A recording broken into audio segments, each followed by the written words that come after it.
Next week, because of the nature of not having the resources that we need, we will have to initiate layoff notices at the Oregon Department of Transportation.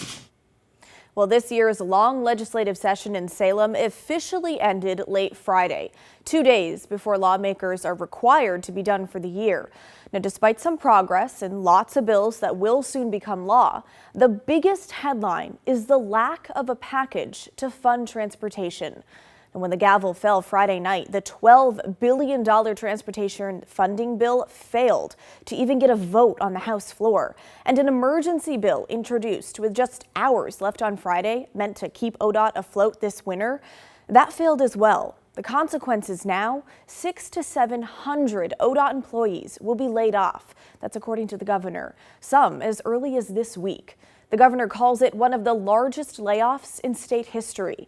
Now, the lack of a finalized package and the fallout now is a stunning failure by state Democrats who touted for well over a year that transportation was the priority this session. And while they are blaming Republicans for holding up a vote on that emergency bill Friday night, we'll get to that in a moment, they have themselves to blame for most everything that led up to that. Let's go back in time. The framework for the main funding bill was not released until early April, 2.5 months after the session began. The bill itself was not made public until June 9th, giving lawmakers just shy of 3 weeks to make changes and get it passed. Because the bill included raised fees and new taxes, it required supermajority approval in both the House and the Senate. Democrats have exactly that number in both chambers, but couldn't unite their caucus to push it through. And when the emergency funding bill failed Friday night, God forbid lawmakers stay through the weekend to try and get something done. Again, they had until Sunday night at 11:59 before they needed to finish. Well, here's Governor Kotek on Saturday, and she really wanted people to know that she was still in the office despite session being over. I want to point out that it is Saturday here in Salem and my team is working, but the legislature has gone home.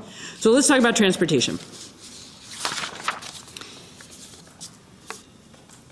I'm going to point out again, I'm here, constitutional sine die is tomorrow, and legislators have gone home, and they have not produced anything on transportation that we need right now in the state. I have workers, 600 to 700 workers in the Oregon Department of Transportation who are now facing layoffs.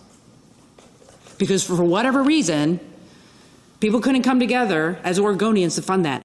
Okay, well, you can hear it in her tone. Governor Kotek is not happy. Well, today I talked with this man. He's worked for ODOT for years, and he was clearing out his desk today from the ODOT office in Tualatin.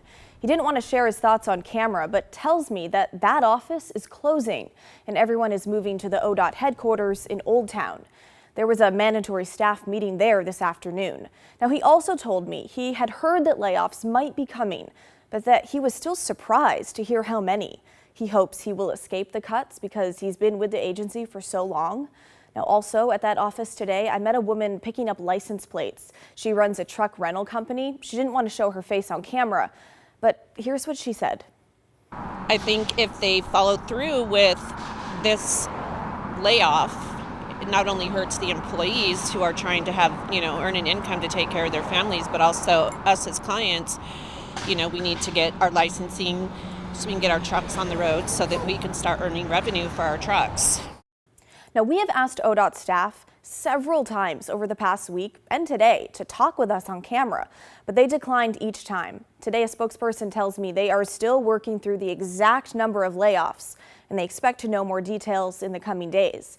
Adding in part, quote, ODOT cannot use federal funding for maintenance. State law prevents the agency from using project or transit money to pay for maintenance or agency operations. The only way to balance the budget and live within available funding is to make deep and severe cuts.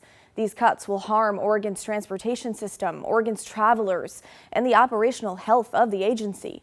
The agency is using vacancy savings wherever possible in order to minimize the number of layoffs, but will still lose hundreds of current hardworking employees. And they warned Oregon's travelers will soon experience a less reliable transportation system.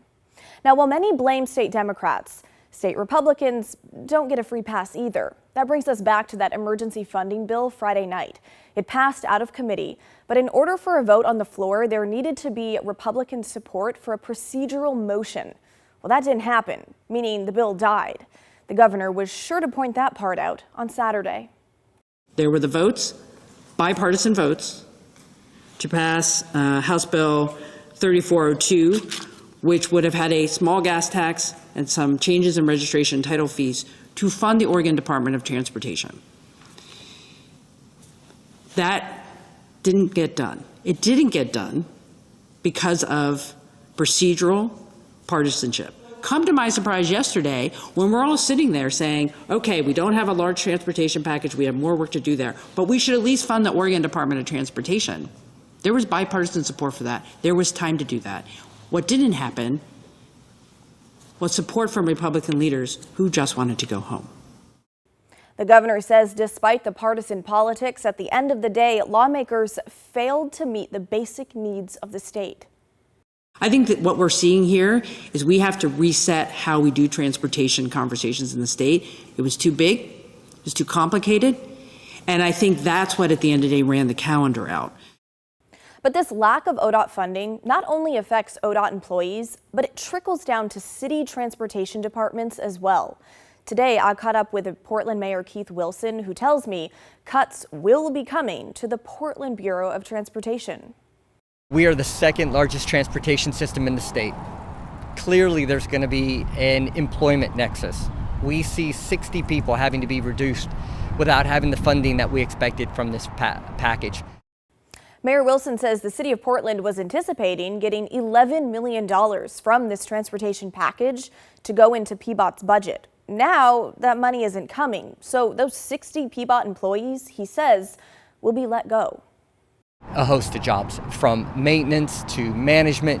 It really encompasses the gamut, but what we'd have to do is go back and start working on our budget to retool it to make up for that difference. So this has a real material effect on our ability to maintain our roads, but also to employ our staff. It's incredibly disheartening.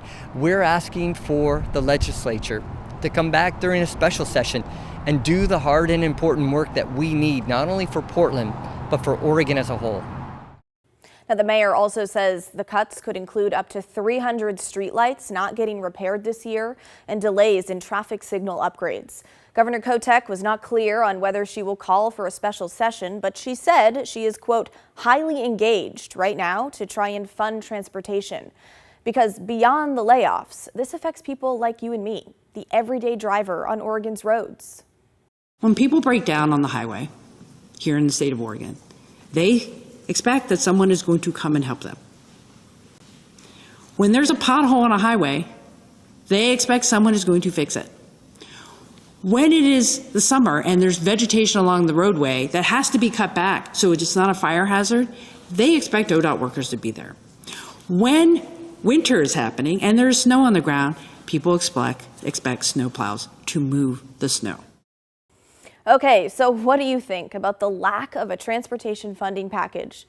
Are you worried about the ODOT layoffs and the condition of our roads in the months to come?